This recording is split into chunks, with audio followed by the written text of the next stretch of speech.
आज प्रतिहार महासंघ द्वारा आयोजित गुर्जर संसद में यहाँ पर सबसे पहले मैं धन्यवाद देना चाहती हूँ मंच के उस तरफ बैठे हमारे सभी सम्मानित बुजुर्ग भाई और समाज के सभी महानुभाव जो आए हैं। हमारी पहचान आपसे है, हमसे आपकी पहचान बिल्कुल नहीं है, तो आप सबका बहुत बहुत धन्यवाद। मैं हमारे बीच में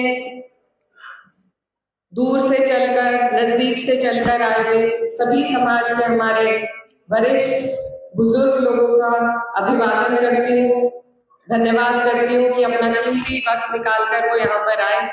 सबसे पहले हमारे नेपाल सिंह जी जो समाज के ऐसे समाज सेवी हैं जो आगे ले जाने के लिए हमेशा सबसे पहले उनका कदम हमने उठते देखा है। आज मेरा पहली बार उनसे मुलाकात हुई और बहुत ही आत्मीयता के साथ उन्होंने मुझे आशीर्वाद दिया और इस प्रोग्राम में बुलाया। मैं उनका तहे दिल से धन्यवाद देना चाहती हूँ।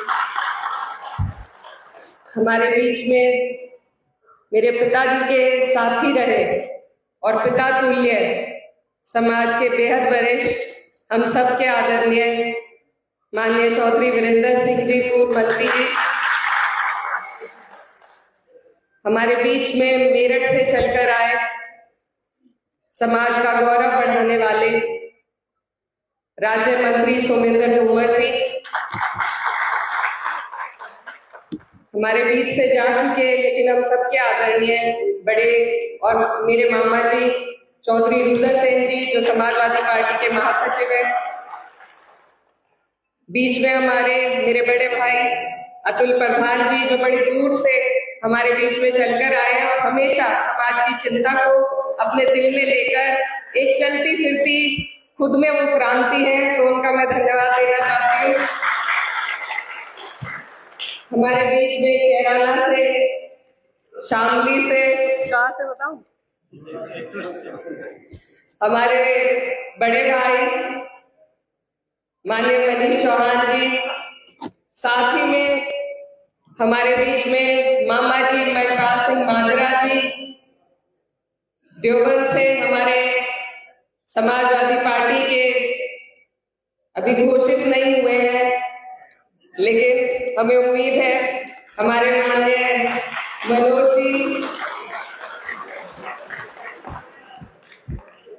अतुल भैया की तरह समाज की चिंता को हमेशा अपने दिल में रखकर आगे बढ़ने वाले हमारे रविंद्र भाटी जी और मंच पर जिन लोगों का नाम राज सिंह माजरा जी और हमारे राजनीति से अलग श्री रोहतास जी जो कुशल मैन ऑफ इंडिया है, उनका धन्यवाद देना चाहती हूँ। बड़ी देर से हम सबके भाषण सुन रहे हैं लेकिन ऐसे लोगों की समाज को जरूरत है जो अलग दशा भी हमें दिखा सके, तो आपका बहुत बहुत धन्यवाद। बाकी मैं सबसे पहले प्रतिहार महासंघ का दिल की गहराई से धन्यवाद देना चाहती हूँ कि बेहद विरोध उन्होंने मुझे यहाँ बुलाने के लिए भी झेला। मैं छोटी बहन हूँ लेकिन फिर भी जिस हिम्मत हौसले के साथ सभी ने मुझे यहाँ पर बुलाया, मैं किसी नेता के तौर पर यहाँ आपके बीच नहीं आई बल्कि समाज की बेटी होने के नाते, बहन होने के नाते आपके बीच में आई और मुझे जरूरत नहीं है समाज के प्रति अपने लगाव का किसी को भी प्रमाण देने की, क्योंकि ये लगाव मुझे विरासत में मिला है मेरे मरहूम पिता चौधरी मुनव्वर हसन जी के द्वारा, जिन्होंने हमेशा समाज हित में जहां भी जरूरत पड़ी जाने का काम किया। मुझे याद है मैं शायद 10-11 साल की थी, 2007 की बात है, वो हमें घुमाने के लिए गोवा ले गए थे लेकिन उसी वक्त राजस्थान में जो आंदोलन चल रहा था वहीं से वो बीच में सब कार्यक्रम छोड़ छाड़ के सीधा उस आंदोलन में उन्होंने कर्नल बैसला जी के साथ जाने का काम किया था। जहां भी जरूरत पड़ती है मैं भी कोशिश करती हूँ, चाहे अनंतपुर हो, चाहे समाज को जोड़ने की बात हो, हमारा प्रयास रहता है कि जो नारा यहाँ लग रहा है गुर्जर एकता का, उसको असलियत में और धरातल में, चाहे हिंदू हो चाहे मुसलमान हो, सबको एक धागे में पिरोने का काम हमें करना है। ये बात भी समझने वाली है कि जहां भी आजकल हर चीज आपकी बहुल्यता देखकर दी जाती है। आप बड़े भाई हैं, हम आपके छोटे भाई हैं। अगर आप हमारा हाथ पकड़ेंगे, हम आपका हाथ पकड़ेंगे, तभी ये बहुल्यता का जोर हम पूरे देश भर में दिखा पाएंगे। यहाँ पर मैं सबसे छोटी हूं, तो मैं यहाँ सीख लेने के लिए आई हूं और बड़ी जिम्मेदारी के साथ कई बातें मुझे बताई गई। गुर्जर रेजिमेंट के लिए आवाज उठाने की बात कही गई। मैं धन्यवाद देना चाहती हूँ मनोज भैया का,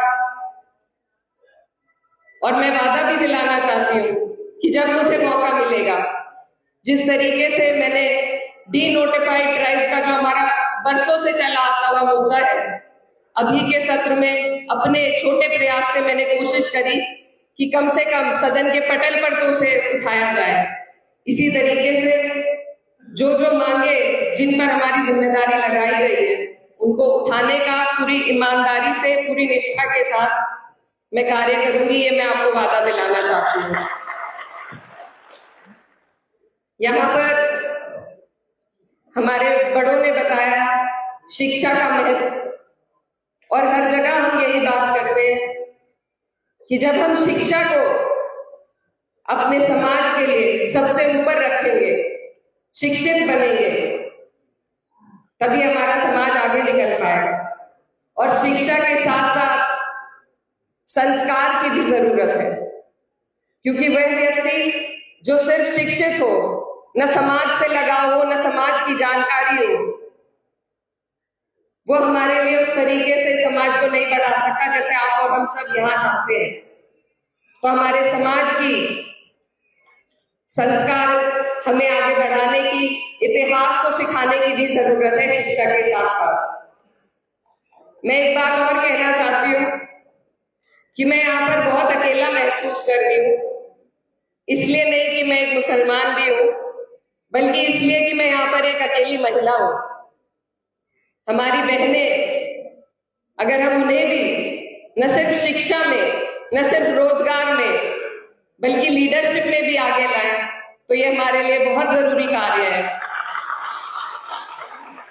क्योंकि अक्सर हमने देखा है कि बहनें हमेशा जोड़ने का काम करती हैं, तोड़ने का काम नहीं करती। तो मुझे उम्मीद है कि जो कार्य मैं अपने दिल में लेकर चलना चाहती हूँ, भाईचारे का, एकता का, मुझे उम्मीद है कि मेरी बहनों का मुझे साथ मिलेगा मंच पर, तो वो कार्य और आसान हो जाएगा। इसलिए आप सबसे मेरी ये गुजारिश है, अनुरोध है कि हमारी बहनों को भी हमें आगे बढ़ाना पड़ेगा। और अब ये काम सबसे ज्यादा जरूरी है, क्योंकि 33% महिला आरक्षण बिल पास हो चुका है, जल्दी विधेयक के रूप में हमारे बीच में आएगा।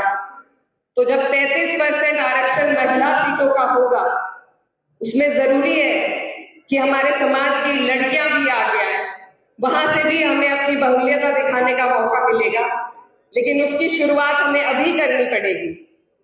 हमें अपने बीच से प्रोत्साहन बढ़ाना होगा, भाइयों को, बहनों को आगे लाना होगा। ये भी हमारे लिए एक बेहद जरूरी कार्य है। अभी 2 दिन बाद हमारा सत्र है दोबारा से, जो महिला आरक्षण बिल पे है। तो यहाँ पर क्योंकि समाज के सभी महानुभाव बैठे हैं, इसलिए मुझे लगता है कि इस बात पर गहन चिंतन होना जरूरी है कि आज हमारे बीच में एक भी बहन नहीं आई। अगली बार हमें जरूरत है कि हमारी बहनें भी हमारे बीच में इस संसद का हिस्सा बने, तभी वो असल संसद में हमारा नेतृत्व कर पाएंगी। यही एक विचार मेरे दिल में था, और यहाँ पर बाकी सब लोग हमारे बीच में हैं जो और बुजुर्ग हमें बड़ी बातें बताएंगे। मैं भी वो सुनने के लिए आई हूँ।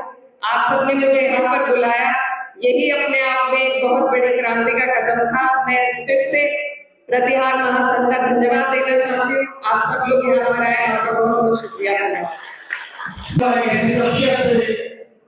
जो हमारे बीच संघर्ष का पर्याय बनकर समाज बनाने के निरंतर संघर्षरत है।